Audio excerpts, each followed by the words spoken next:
दीपू भगत जी। राधे राधे गुरु जी। महाराज जी, आपके सत्संग को सुन के मांस मछली शराब मैंने छोड़ दिया महाराज जी। गुरु जी, मेरे मन में एक विचार काफी समय से चला आ रहा है कि आप कहते हैं कि अतिथि देवो भव। मेरे घर पर अभी जो भी अतिथि आते हैं वो सभी मांस मछली का सेवन करते हैं और मैं उनको शाकाहारी खिलाता हूँ। तो महाराज जी, वो गुस्सा होकर जाएं तो इनका कहना है कि और गुस्सा हो जाए, एक बीता और गुस्सा हो जाए।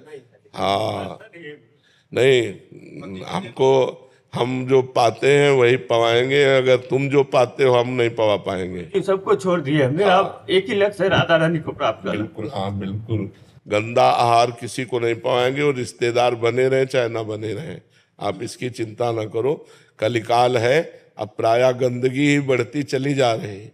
कोई ये सात्विक आहार पसंद नहीं करता, दाल रोटी, अब सब गंदे आहार की तरफ बढ़ती जा रहे। तो आप गंदे मत बनो, आप स्वयं पवित्र रहो और जो आए उनको पवित्र पवाओ। मन आवे तो पाओ, ना आवे तो आप चले जाओ। गुरु जी, अगर नहीं पाके जाए तो मेरा कुछ नहीं, कोई उसमें अपराध नहीं। उत्तम मार्ग है, उत्तम बात है। कोई गलत आचरण करे तो हम उसको गलत आचरण करवावे तभी वो खुश रहेगा, ऐसा नहीं है। अगर आप गलत हो तो आप गलत हो, असंतुष्ट होकर जाओ। हमारा कोई अतिथि देवो भव इस बात के लिए है, हमने कई बार कहा, इसको बहुत अच्छे से समझना चाहिए। जिसका कोई परिचय नहीं है, जिसकी कोई तिथि तारीख नहीं आने की, अचानक कोई आ गया तो पहला स्वागत राधे श्याम। कोई भी हो, वाणी का स्वागत, मृदुल स्वागत, राधे श्याम, आओ बैठो, पानी पिएंगे आप? दूसरा स्वागत, पानी पिएंगे आप? नहीं, हमें प्यार। भोजन पाएंगे आप?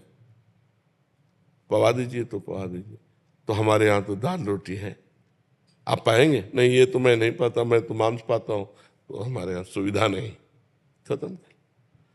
अब जैसे कोई संत आता है तो दो बातें तो आप दे ही सकते हैं, मधुर वचन और जल। हमको रुपया चाहिए यज्ञ करने के लिए, भाई हमारे पास नहीं है, और है भी तो हमारी श्रद्धा नहीं है, कुछ अपराध नहीं बनता। आप अगर सत्य से चल रहे हैं, कोई अपराध। हम आपको नहीं जानते, हमारी श्रद्धा नहीं कि हम 5,000 आपको दें।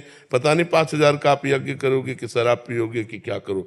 हमारी श्रद्धा बन जाए कि हम ये जाने कि आप पात्र हो, तो फिर हम आपको अर्थ दे सकते हैं। तो ये हम प्रवचन क्यों करें? हम तो सीधी बात है, दो का स्वागत किया, वचन और जल। तीसरा भोजन हमारे अनुसार, चौथा अर्थ श्रद्धा के अनुसार। अगर हमारी श्रद्धा है तो हम देंगे, हमारी श्रद्धा नहीं तो नहीं देंगे। बिल्कुल नहीं डरना चाहिए, कोई अपराध नहीं लगता। महाराज जी, इसमें एक प्रश्न, जैसे आपने बोला कि वो 5,000 मांगे तो नहीं देना चाहिए। महाराज जी, अगर वो कहे कि मेरे को भगवान प्रेरणा कर रहे हैं, अंदर से श्री जी प्रेरणा कर रहे हैं, तो हमारे अंदर पत्थर बैठा है क्या? वो भी वही, हमारे अंदर भी तो भगवान बैठा, वो प्रेरणा ही नहीं कर रहा। तुम्हारे अंदर प्रेरणा कर रहा, तुमने मांग लिया। हमारे अंदर प्रेरणा कर रहा है कि नहीं देना, तो मैं नहीं दे रहा हूँ। जब मेरे अंदर प्रेरणा करेगा दो तो मैं दे दूंगा। तुम्हारे अंदर भगवान, तो हमारे अंदर पत्थर थोड़ी बैठा है, वही भगवान ही तो बैठा है। दबना नहीं चाहिए। धर्म में कहीं भी झुकने वाली इस तरह की प्रवृत्ति नहीं। मान लो कोई ऐसा भी कह दे कि तो अगर रुपया नहीं दोगे तो तुम्हारे घर में हानि हो जाएगी, बिल्कुल नहीं डरना चाहिए। ऐसे पाखंड से नहीं डरना चाहिए, कुछ नहीं। जो रुपया पैसे का गुलाम होता है वो साधु नहीं होता।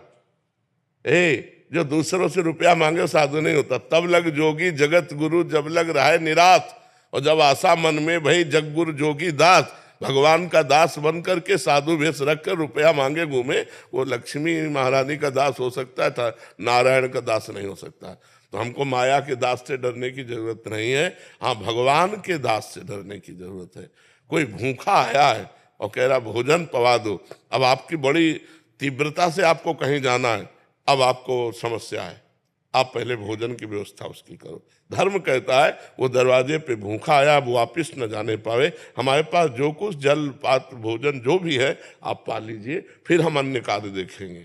उस समय अवहेलना न करें कि हम लोग पार्टी के लिए जा रहे हैं, घूमने जा रहे हैं, और कोई अतिथि कोई साधु महात्मा भोजन की याचना करे तो तत्काल व्यवस्था की जैसे भी बने। मान लो बाजार में हो आप, तो मीठा और फल आदि खरीद करके आप पा लीजिए।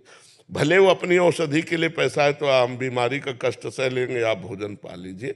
ये धर्म कहता है।